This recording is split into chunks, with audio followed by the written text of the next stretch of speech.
पहला है कि सत्य या तथ्य के दृष्टिकोण से उत्तम प्रक्रियाओं की शक्ति ही बुद्धि है। तो बुद्धि के संदर्भ में दिया गया यह कथन किसका है? ऑप्शन है पिंटर का, वुडवर्थ का, थॉर्नडाइक का या कॉल्विन का। बहुत ही इंपॉर्टेंट सवाल है कि सत्य या तथ्य के दृष्टिकोण से उत्तम प्रक्रियाओं की शक्ति ही बुद्धि है। तो बुद्धि के संदर्भ में दिया गया यह कथन किसका है? तो इसका आंसर होगा थॉर्नडाइक। क्या हो जाएगा? थॉर्नडाइक। थॉर्नडाइक ने ही कहा था यह कथन कि सत्य या तथ्य के दृष्टिकोण से उत्तम प्रक्रियाओं की शक्ति ही बुद्धि है। ठीक है, आगे देखिए, बुद्धि के संदर्भ में निम्नलिखित में से कौन सा कथन सत्य है? बुद्धि के संबंध में निम्नलिखित में से कौन सा कथन सत्य है? बुद्धि नवीन पर्यावरण के साथ समायोजन की योग्यता है, बुद्धि सीखने की योग्यता है या बुद्धि अमूर्त चिंतन की योग्यता है? ऑप्शन देख सकते हैं यहाँ पे। ठीक है, ऑप्शन यहाँ पर कूट में दिया हुआ है, केवल ए, केवल बी, ए और सी, ए बी सी तीनों। तो इसका आंसर हो जाएगा ऑप्शन 4, ए बी सी तीनों। बुद्धि के संदर्भ में बुद्धि नवीन पर्यावरण के साथ समायोजन की योग्यता, ये भी सत्य है। बुद्धि सीखने की योग्यता, ये भी सत्य है। बुद्धि अमूर्त चिंतन की योग्यता, ये भी सत्य है। ठीक है, चलिए नेक्स्ट क्वेश्चन देखिए।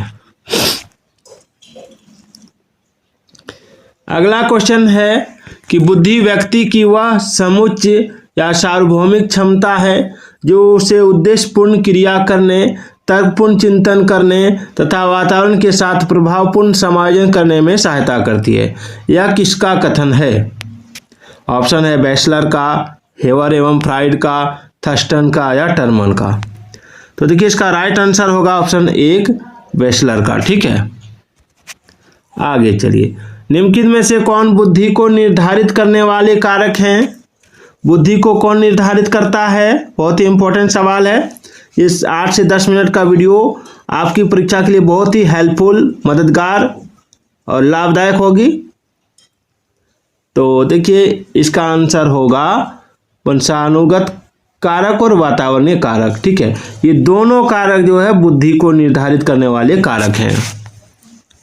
चलिए आगे आइए, यदि व्यक्ति ने अपने वातावरण से सामंजस्य करना सीख लिया है या सीख सकता है तो उसमें बुद्धि है। तो उसमें बुद्धि है, तो बुद्धि की यह परिभाषा किसने दी? देखिए परिभाषा पूछा जाता है। ठीक है, सवाल देखिए, यदि व्यक्ति ने अपने वातावरण से सामंजस्य करना सीख लिया है या सीख सकता है तो उसमें बुद्धि है। बुद्धि की यह परिभाषा किसने दी? तो देखिए यह बुद्धि की जो ये परिभाषा दी थी, ये दी थी आपका कॉल्विन ने। किसने दी थी? कॉल्विन ने, याद रखिएगा। ठीक है, चलिए छठा नंबर देखिए। छठा नंबर है कि निम्नलिखित में से कौन बुद्धि की परिभाषा नहीं है? कौन बुद्धि की परिभाषा नहीं है?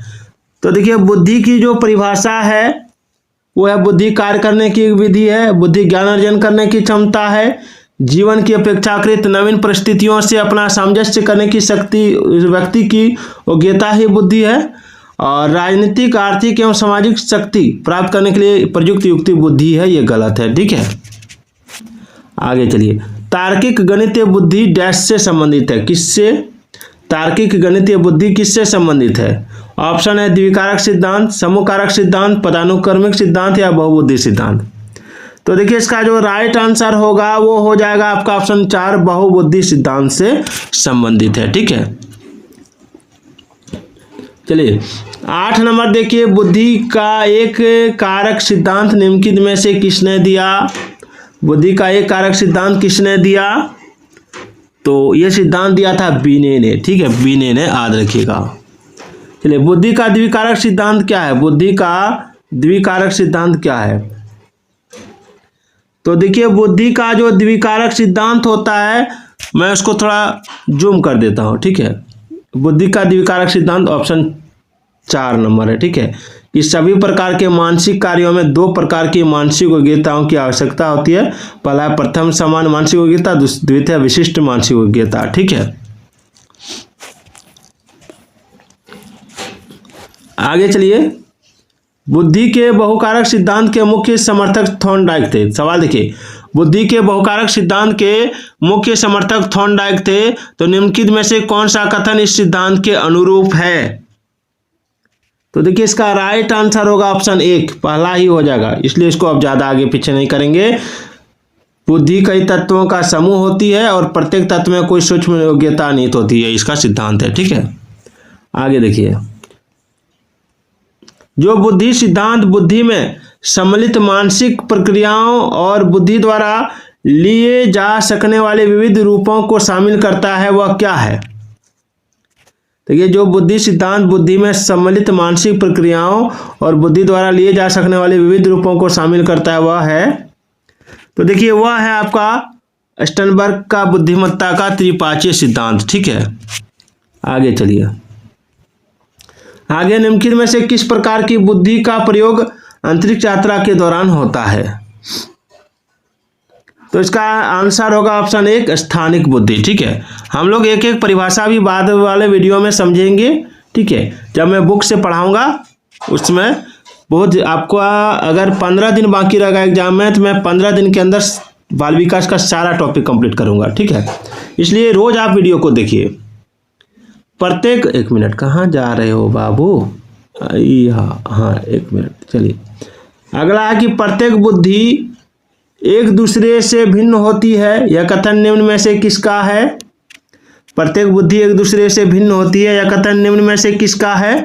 तो हार्वर्ड गार्डनर का, या मास्लो का, या अरस्तू का, या स्टर्नबर्ग का? तो इसका आंसर होगा हार्वर्ड गार्डनर का। प्रत्येक बुद्धि एक दूसरे से भिन्न होती है, या हार्वर्ड गार्डनर का कथन है। चलिए, अगला सवाल है, निम्न में से कौन एक सुमेलित नहीं है?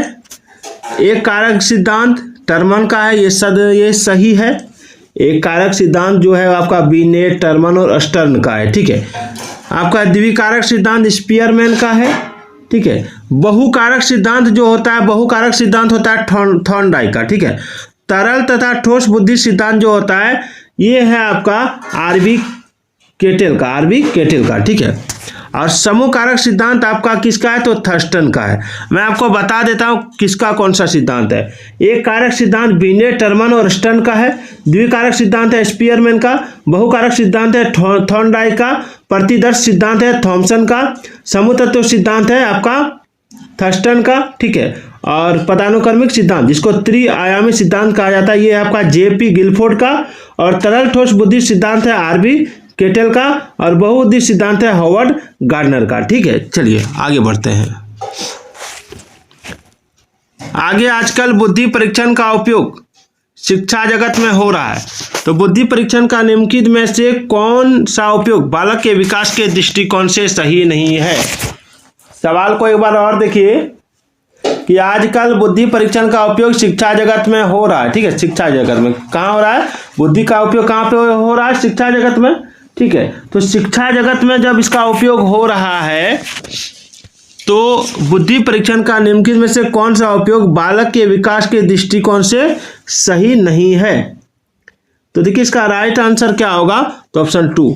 ठीक है, बुद्धि परीक्षण के परिणाम के आधार पर अधिक बुद्धि वाले बालकों पर अन्य बालकों की तुलना में अधिक ध्यान देना। ठीक है, ये नेगेटिव सेंस है, तो ये सही नहीं है। ठीक है, आगे देखिए, बुद्धि लब्धांक प्राप्त करने का सही सूत्र क्या है? बुद्धि लब्धांक प्राप्त करने का सही सूत्र मैंने कल के एक वीडियो में आपको बताया था। बुद्धि लब्धांक प्राप्त करने का सही सूत्र क्या होता है? तो सही सूत्र होता है मानसिक आयु बटे कालानुक्रमिक आयु को ही वास्तविक आयु कहा जाता है। ठीक है, गुना 100, यानी पहले मानसिक आयु ऊपर में लिखिए। ठीक है, फिर बट्टा का चिन्ह दीजिए, नीचे वास्तविक आयु या कालानुक्रमिक आयु लिखिए, यानी अभी जो आयु चलती है। ठीक है, वर्तमान आयु को वास्तविक आयु या कालानुक्रमिक आयु कहा जाता है। ठीक है, उसको 100 से गुना करके आप निकाल सकते हैं, यानी option A1 is the right answer. आगे है, फ्रांसीसी मनोवैज्ञानिक अल्फ्रेड विने एवं उसके साथी साइमन ने बुद्धि के मापन के आधार के लिए किसे सर्वाधिक उपयुक्त पाया है? तो देखिए इसका जो राइट आंसर होगा वो जगह बच्चों का निर्णय, स्मृति, तर्क एवं आंकिक जैसे मानसिक कार्यों को। ठीक है, आगे देखिए, यदि किसी बालक की मानसिक आयु 12 वर्ष एवं वास्तविक आयु 10 वर्ष हो तो उसका बुद्धि लब्धांक कितना होगा? तो मैंने अभी आपको क्या बताया कि ऊपर में मानसिक आयु लिखिए, यानी ऊपर में 12 लिखेंगे, और नीचे में आपका वास्तविक आयु यानी कालानुक्रमिक आयु लिखाएगा, यानी बटे 10 लिखेंगे गुना 100। ठीक है, अब इस 10 से ये कट जाएगा 100, 10 बार में 12 को 10 से गुना कर दीजिएगा तो आ जाएगा 120, यानी इसका राइट आंसर कितना हो जाएगा 120। ठीक है, आगे देखिए कि आप 8वीं कक्षा के अध्यापक हैं, आप इस कक्षा के एक छात्र का बुद्धि लब्धांक 130 से अधिक पाते हैं, तो इसका अर्थ है कि वह डैश बालक है। तो देखिए इसका जो राइट आंसर होगा वो हो जाएगा ऑप्शन 3, अतिश्रेष्ठ बुद्धि, अतिश्रेष्ठ बुद्धि। ठीक है, आगे देखिए निम्नलिखित में से किस कथन से बुद्धि एवं बुद्धि परीक्षण के महत्व का पता चलता है? निम्नलिखित में से किस कथन से बुद्धि एवं बुद्धि परीक्षण का महत्व का पता चलता है? तो इसका राइट आंसर होगा आपका तीनों हो जाएगा। ठीक है, यानी ऑप्शन 4 हो जाएगा। तो वीडियो कैसी लगी कमेंट जरूर कीजिएगा।